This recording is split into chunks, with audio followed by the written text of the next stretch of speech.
Noticia de último minuto. Ola de cólera abruman a Haití en medio de crisis y violencia. En todo el país, muchos pacientes fallecen porque dicen que no pueden llegar a un hospital a tiempo, según las autoridades sanitarias.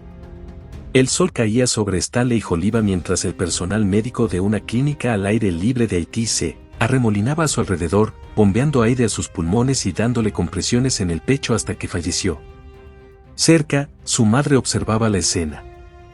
Hola amigos, gracias por ver nuestros videos. Antes de continuar con la información, suscríbete al canal y activa la campanita, para que seas el primero en enterarte cada vez que publiquemos un video.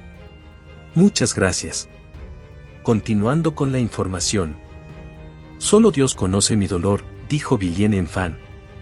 Menos de una hora después, el cuerpo de su hijo, de 22 años, yacía en el piso envuelto en una bolsa de plástico blanca con la fecha de su muerte garabateada encima. Se sumó a las docenas de haitianos que han fallecido por el cólera en medio de un brote que se propaga rápidamente, y que está poniendo a prueba los recursos de las organizaciones no gubernamentales y de los hospitales en un país donde el combustible, el agua y otros suministros básicos son cada vez más escasos. El sudor se acumulaba en las frentes de los trabajadores de un centro de tratamiento de Médicos Sin Fronteras, MSF, en la capital, Puerto Príncipe, que cada día recibe a unos 100 nuevos pacientes y donde han muerto al menos 20 personas. Las familias seguían llegando esta semana con sus seres queridos, en ocasiones arrastrando sus cuerpos inertes hasta la atestada clínica donde el olor a basura llenaba el aire. Docenas de pacientes estaban sentados en cubos blancos o tumbados en camillas mientras las vías intravenosas los conectaban a las bolsas de fluidos para rehidratarse que brillaban bajo el sol. En lo que va de mes, MSF ha tratado a unos 1.800 pacientes en sus 4 centros en Puerto Príncipe. En todo el país, muchos pacientes fallecen porque dicen que no pueden llegar a un hospital a tiempo, según las autoridades sanitarias. El repunte de la violencia de las pandillas hace que la gente no pueda salir con seguridad de sus comunidades, y la falta de combustible suspendió el transporte público y cerró gasolineras y otros negocios clave, como las empresas de suministro de agua.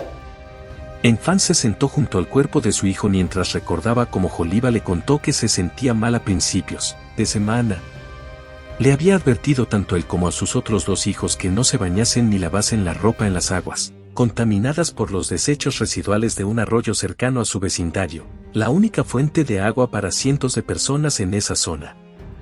Les insistió para que compraran agua para lavar la ropa y le añadieran cloro si iban a tomarla. A medida que Joliva empeoraba, Enfant intentaba cuidarlo por su cuenta. Le dije, cariño, tienes que beber el té, recordó. Él me volvió a decir, me siento débil, y también dijo, no soy capaz de ponerme en pie. El cólera es una bacteria que enferma a quienes ingieren agua o alimentos contaminados y puede causar vómitos y diarreas severos, y en algunos casos, la muerte.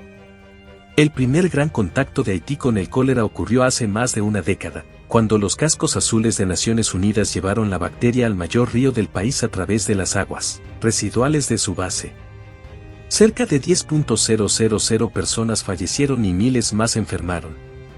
Con el paso del tiempo, los casos se redujeron hasta el punto de que se esperaba que la Organización Mundial de la Salud declarase al país libre de la enfermedad este año. Pero el 2 de octubre, las autoridades haitianas anunciaron que el cólera había regresado. Se han reportado al menos 40 decesos y 1.700 supuestos casos, pero las autoridades creen que la cifra es mucho mayor, especialmente en los atestados e insalubres barrios marginales y en los albergues gubernamentales donde viven miles de haitianos. Para agravar la situación, la falta de fuel y agua comenzó a notarse el mes pasado cuando una de las bandas más poderosas del país rodeó una planta de combustible clave y exigió la renuncia del primer ministro, Ariel Henry. Las gasolineras y negocios como las compañías de agua han cerrado, obligando a un número cada vez mayor de gente a recurrir al agua no tratada. Chile Chan, una vendedora de hot dogs, de 21 años cuyo hijo de 2 tiene cólera, apuntó que compra bolsas pequeñas de agua para su familia, pero no sabe si está tratada o no. Llevó al niño al hospital, donde sigue recibiendo fluidos por vía intravenosa. Todo lo que le doy de comer, lo vomita, señaló.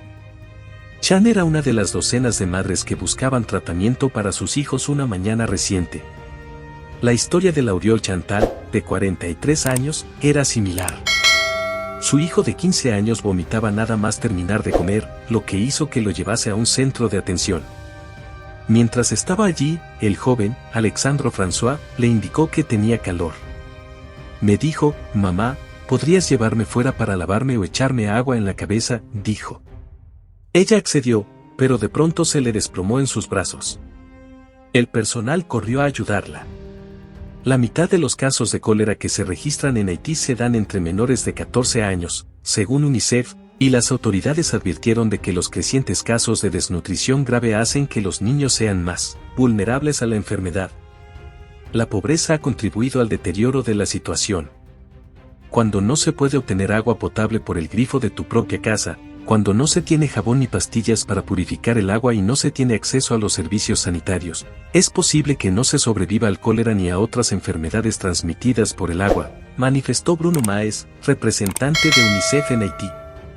Perpétie Juste, una abuela de 62 años, señaló que uno de sus 3 nietos enfermó esta semana mientras le preocupaba que su situación pudiese haber provocado el contagio.